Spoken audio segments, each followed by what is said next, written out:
Hi friends, good morning. कैसे हैं आप सब? आई होप कि आप लोग अच्छे होंगे। तो आज की इस क्लास में क्लास 11 का चैप्टर यानी पर्सनालिटी 9.3 का क्वेश्चन नंबर 30 को देखेंगे। ठीक है, तो क्वेश्चन नंबर 30 कहता है कि किसी कल्चर में बैक्टीरिया की संख्या प्रत्येक घंटे 50 दुगनी हो जाती है। यदि प्रारंभ में उसमें 30 बैक्टीरिया उपस्थित, तो बैक्टीरिया की संख्या दूसरे, चौथे तथा 9वें घंटे क्या होगी?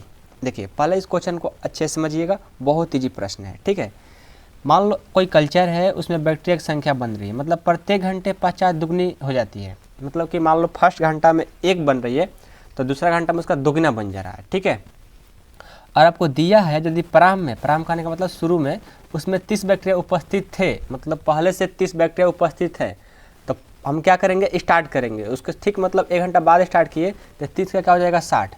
उसका अगला घंटा स्टार्ट करेंगे तो कितना हो जाएगा 120, मतलब दुगने बनते जा रहे हैं। ठीक है, तब आपसे बोला है कि बैक्टीरिया की संख्या दूसरे, चौथे तथा 9वें घंटों की संख्या क्या होगी, ये आपको बताना है।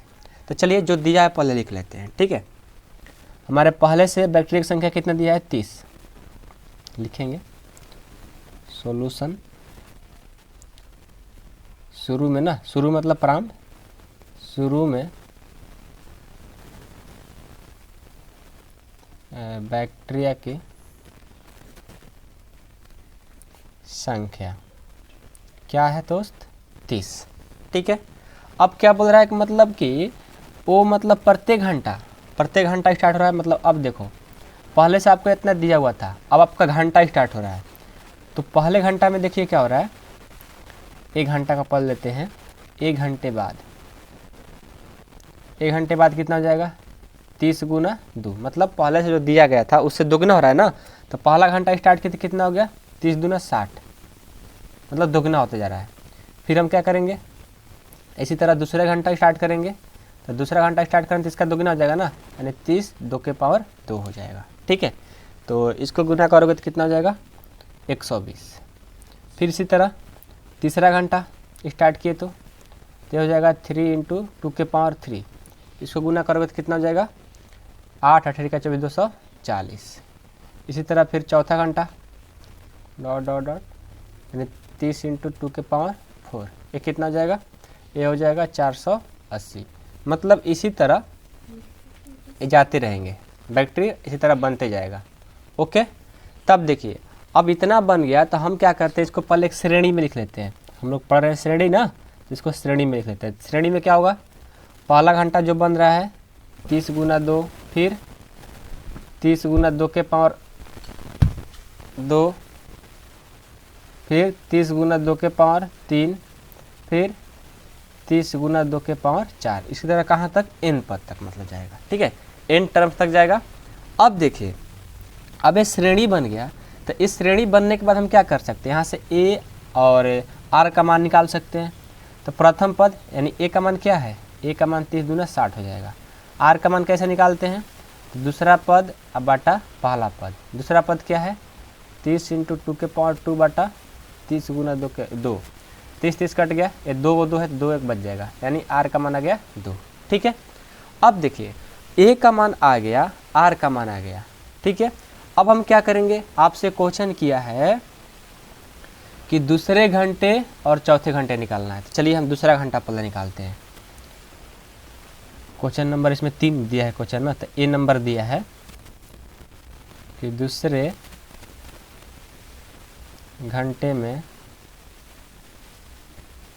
बैक्टीरिया की संख्या। तो दूसरा घंटा मतलब दूसरा पद पूछ रहा है, यानी क्या होगा फार्मूला, AR2 - 1 होता है।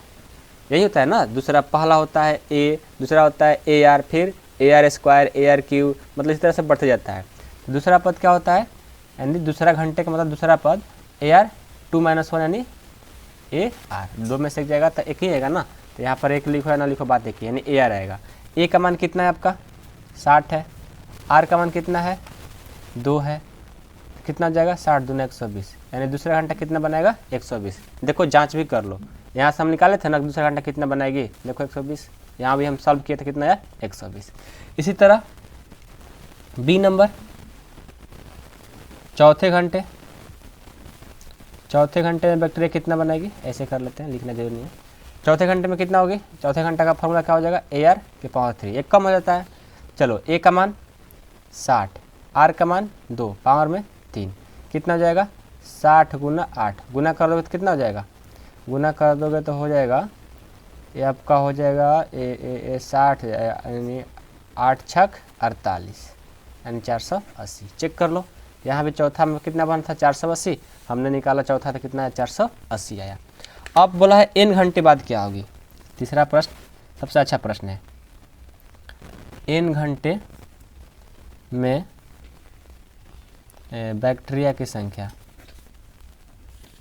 बैक्टीरिया की संख्या, तो n घंटे का फॉर्मूला क्या होता है AR(n-1), a का मान कितना है 60, r का मान है 2 और n-1, यानी यहाँ से हमारा हो जाएगा, इसको हम तोड़ेंगे तो 60 को तोड़ देंगे तो क्या हो जाएगा 30 गुना 2 गुना 2 के पावर n-1, 30 जो कहते हो इंटू, ये दोनों का बेस सेम है तो बेस लिख लिए, यहाँ पर कुछ नहीं तो 1, दोनों को पावर में जोड़ देंगे 1 plus n-1, minus 1 plus 1 cut जाएगा तो क्या आ जाएगा 30 गुना 2 के पावर n, ये माइनस से प्लस कटेगा तो क्या बचेगा नहीं ना, 30 गुना 2 के पावर n, तो यही आपका n घंटे में बैक्टीरिया की संख्या बनेगी।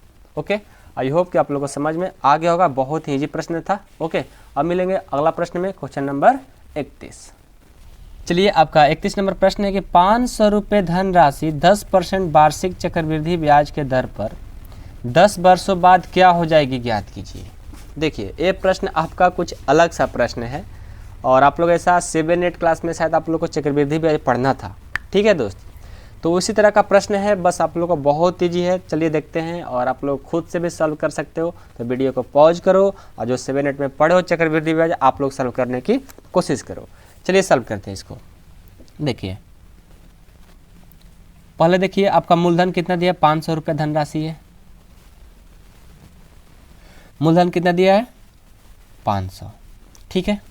और इसमें क्या दिया है 10% वार्षिक दर से क्या हो रहा है, ब्याज पर दे रहा है, यानी इसका आर मतलब दर मतलब क्या बोलते हैं उसको, आर से सूचित करते हैं, यानी आर का मान दिया है, कितना दिया है 10%, ठीक है। समय दिया है कितना, यानी एन का मान दिया है 10 वर्ष, ठीक है। अब देखिए, अब हम इसको कैसे सॉल्व करेंगे, ध्यान दीजिएगा। वो मूलधन दे दिया, मूलधन मतलब क्या होता है पी, इसको पी से डिनोट कर सकते हैं, पी दिया है, आर दिया है, एन दिया है। आपसे क्या पूछा है, चक्रवृद्धि ब्याज के 10 वर्ष बाद क्या हो जाएगा, सी आई पूछ रहा है, ठीक है ना। तो इसका फार्मूला क्या होता है P इंटू 1 प्लस आर बटा 100 के पावर n, ये आप लोग फार्मूला पढ़े हैं ना। तो चलिए अब पी आर एन का मान बैठा दीजिए, आपका आंसर। तो आपको पता है ना कि P का मान दिया है 500, R का मान दिया है दर 10% और N यानी 10 वर्ष। बैठाइए तो 500 1 प्लस आर, आर का मान 10 और बटा 100 और पावर में n यानी 10 वर्ष दिया है, ठीक है। अब चलिए, अब हम क्या करेंगे 500 और यहाँ से कुछ नहीं तो एक और 100 के एलसीएम 100 भाग देंगे, 100 बार में 100 से 1 से करेंगे 100 अब प्लस इसमें भाग देंगे, एक बार में 1 से 10 ले करेंगे 10 पावर में 10। अब यहाँ से क्या हो जाएगा 500 100 ज़्यादा 10 कितना हो जाएगा 110 अब बटा 100 पावर में 10। अब यहाँ से क्या हो जाएगा 500 110 में, यदि 110 में 100 से भाग दोगे तो हमारा आएगा 1.1, तो यहाँ पर हम लिख सकते हैं 1.1, आप चेक कर लेना, ठीक है, पावर में 10, यानी हमारा फाइनल रिजल्ट यही हो गया, ठीक है, फाइनल रिजल्ट यही आ जाएगा। देखिए कितना इजी प्रश्न है, समझ रहे हैं ना, बहुत इजी प्रश्न था ये, आप लोग 7-8 में भी पढ़े हैं, तो आप लोग बनाना चाहते हैं खुद से भी बना सकते हो, ऐसा बात नहीं है। ओके, अब चलिए अगला प्रश्न देखते हैं, आपका प्रश्न संख्या 32। अब देखिए आपका प्रश्न है 32 कि यदि किसी द्विघात समीकरण के मूलों के समांतर माध्य एवं गुणोत्तर माध्य क्रमशः 8 तथा 5 है तो द्विघात समीकरण ज्ञात कीजिए। देखिए ये भी प्रश्न बहुत ईजी है, इस तरह का प्रश्न संख्या हम लोग शायद 28 या 29 बनाए थे, ठीक है, उसी तरह का ये प्रश्न है। तो चलिए इसको भी सॉल्व करके आपको दिखाते हैं, ईजी तो है ही, बस आप लोग देखिएगा एक बार। पहले क्वेश्चन समझिए, यदि किसी द्विघात समीकरण का बात करें, मूलों का समांतर माध्य कितना दिया है 8 और गुणोत्तर माध्य 5 दिया है, तो पहले जो दिया है इसको लिख लो, ठीक है, लिखा तो द्विघात समीकरण के मूलों के लिखो, मूलों के समांतर माध्य 8 एवं गुणोत्तर माध्य कितना है 5 है। ठीक है, तो द्विघात समीकरण का पहले हम फार्मूला लिखकर चलते हैं। देखिए आप लोग पढ़े 10th क्लास में द्विघात समीकरण का फार्मूला। ठीक है, क्या होता है द्विघात समीकरण का फार्मूला होता है एक्स स्क्वायर माइनस, ये वाला फार्मूला आपको मिला होगा कि मूलों का जोगफल, आई इंटू एक्स प्लस मूलों का गुणनफल है। ठीक है ना, बराबर 0 होता है। ठीक है, ये आपका द्विघात समीकरण का फार्मूला होता है। मूलों का जोगफल कहने का मतलब यहाँ पर अल्फा प्लस बीटा, यहाँ मूलों का गुणनफल यानी अल्फा इंटू बीटा। ठीक है, तो चलिए हम क्या करते हैं, मूलों का जोगफल और गुणनफल के बारे में पता नहीं है तो हम क्या करेंगे, मान लेंगे। माना कि मूल क्या है जी, हम मान लिए कि अल्फा एवं बीटा है। ठीक है, मूल नहीं दिया था तो हम लोग मान लिए अल्फा और बीटा। तो जब मूल अल्फा और बीटा आ गया तो मूलों का जोगफल निकालेंगे तो क्या होगा, मूलों का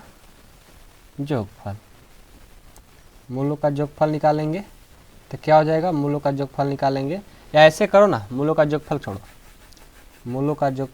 छोड़ो, अभी हम लोग क्या करते हैं, आपको दिया है समांतर माध्य कितना दिया है 8, तो आपका मूल है अल्फा और बीटा, तो यहाँ से हम समांतर माध्य ही निकाल लेते हैं।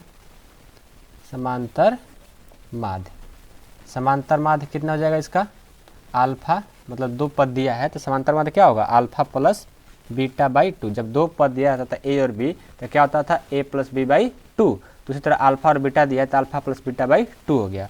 और समांतर माध्य कितना दिया आपका, ऊपर में देखिए अपने क्वेश्चन में 8 दिया है, तो लिख लो यहाँ पर 8 बराबर alpha plus beta by 2, cross multiplication करा दो, 8 दूना 16 बराबर अल्फा प्लस बीटा, यानी अल्फा प्लस बीटा बराबर कितना आ गया 16। अब क्या करेंगे, ये तो समांतर माध्य, अब हम गुणोत्तर माध्य निकालते हैं। इसका गुणोत्तर माध्य क्या होता है, गुणोत्तर माध्य रूट अल्फा इंटू बीटा। जब ए और बी देता था तो रूट ए बी होता था, अब अल्फा और बीटा देता अल्फा इंटू बीटा हो जाएगा। और गुणोत्तर माध्य कितना दिया है 5 बराबर कितना हो जाएगा, यहाँ से रूट अल्फा इंटू बीटा। अब ये रूट है, इधर आएगा तो क्या हो जाएगा, पावर चढ़ जाएगा, यानी 5 के पावर 2 बराबर, यहाँ से रूट हट जाएगा। जब भी रूट हटता है, रूट को इधर विदा किया जाता है तो स्क्वायर लगता है। ओके, तो क्या हो जाएगा 5 25, यानी अल्फा इंटू बीटा बराबर कितना आ गया 25 आ गया।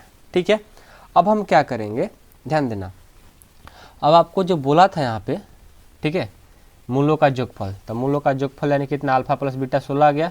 मूलों का गुणनफल क्या होता है, अल्फा इंटू बीटा आ गया 25, भर दो उसमें। चलो अब भरेंगे समीकरण, आपका समीकरण भर देंगे, क्या हो जाएगा एक्स स्क्वायर माइनस मूलों का जोगफल अल्फा प्लस बीटा है और alpha into beta into x, और यहाँ से प्लस अल्फा इंटू बीटा बराबर 0।